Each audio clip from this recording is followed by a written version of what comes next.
जो बात करें यहाँ पर ईरान इसराइल वार के हवाले से, तो थर्ड वर्ल्ड वार के खदशात का इजहार किया जा रहा है और बैन अवी मीडिया की जानब से जो ईरान का अटैक है उसको नुमाया ख़बरों में जगह दी गई है। तो इसमें एक तरह से वीकेंड भी चल रहा है, लेकिन मंडे से जो यहाँ पर ऑयल मार्केट है, स्टॉक मार्केट्स है दुनिया भर की, उनकी कीमतों में काफ़ी उतार चढ़ाव भी वाक़ हो सकता है। और अगर इसराइल की जानब से कोई जवाबी अटैक किया जाता है तो ये नई एक आलमी जंग की बुनियाद भी हो सकता है। तो यहाँ पर हमारे साथ मुआशी माहर मौजूद है, उनसे बात करेंगे, उनसे जानेंगे कि क्या वाक़यातानी कोई ऐसी चीज़ें चल रही हैं। अहमद शेख शेख साहब, स्टॉक मार्केट्स, ऑयल मार्केट की, करेंसी मार्केट की कल क्या सूरत हाल होगी जंग के बाद?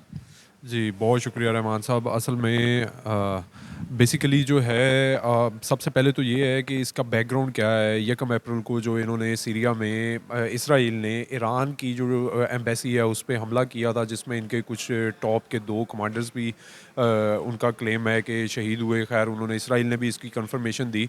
तो तब से ये ईरान ने कहा था, और एक इंटरनेशनल लॉ है उसके अकॉर्डिंग जो जो किसी मुल्क की एम्बेसी होती है, किसी भी मुल्क में हो, वो उसी मुल्क की टेरिटरी कंसीडर की जाती है और उस पे हमला, उसी कंट्री पे हमला कंसीडर किया जाता है, और यूएन चार्टर उस पे अलाउ करता है कि आप रिटेलिएट कर सकते हैं।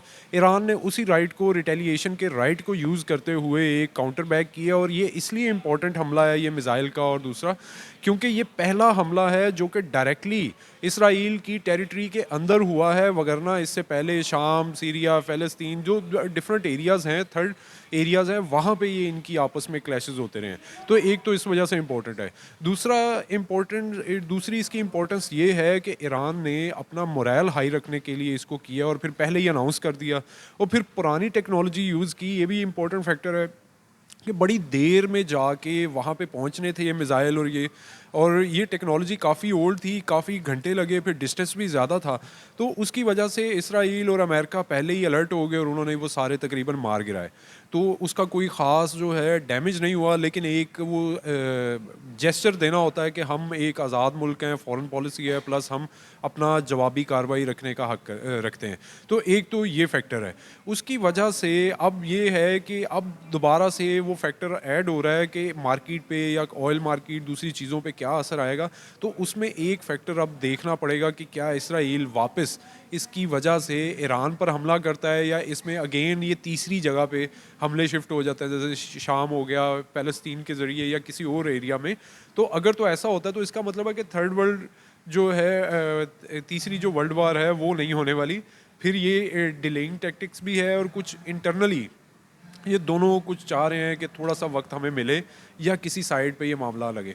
और अगर ऐसा होता है कि हमला होता है तो फिर तो आप समझ लीजिए कि एक बहुत बड़ा क्रैश आ रहा है, और इसका असर अभी फौरी तौर पे भी देखने को मिल सकता है। वो इस तरह से देखने को मिल सकता है कि ऑयल की जो बड़ी 20% पूरी दुनिया का जो ट्रेड होती है वो सुइज़ कैनाल के ज़रिए होती है, और वहाँ पे अटैक भी चल रहे हैं, मसले मसाइल चल रहे हैं। उसकी वजह से इंश्योरेंस के रेट्स बढ़ गए हैं। उसकी वजह से जो शिपिंग कंपनीज़ हैं, 5 बड़ी दुनिया की शिपिंग कंपनीज़ हैं, उन्होंने रेट्स बढ़ा दिए हैं।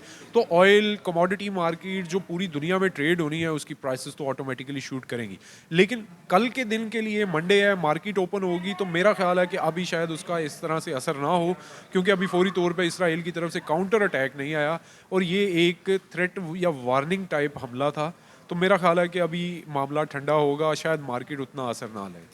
अच्छा शेख साहब, इसमें मज़ीद ये भी चीज़ें ऐड कर दीजिएगा कि जिस तरह से अटैक किया गया ईरान की जानब से, एक बड़ी हाइप क्रिएट की गई थी माजी में भी, जब कासम सुलेमानी को शहीद किया गया अमेरिका की जानब से, तो तब भी इराक़ में मौजूद अमेरिकन अड्डे पर अटैक किया गया था, ताहम उसका भी कोई ख़ास नतीजा नहीं निकला, इसका भी कोई ख़ास नतीजा नहीं निकला। तो ये ईरान महज अपनी पब्लिक को खुश करने के लिए ये अटैक कर रहा है, या ये महज जो है वो अपने, जैसे आपने कहा, मोरल हाई करने के लिए किया जा रहा है? और साथ में इसी सवाल के साथ दूसरा सवाल ये भी है कि पाकिस्तान की जानब से क्या रद्द-ए-अमल सामने आया?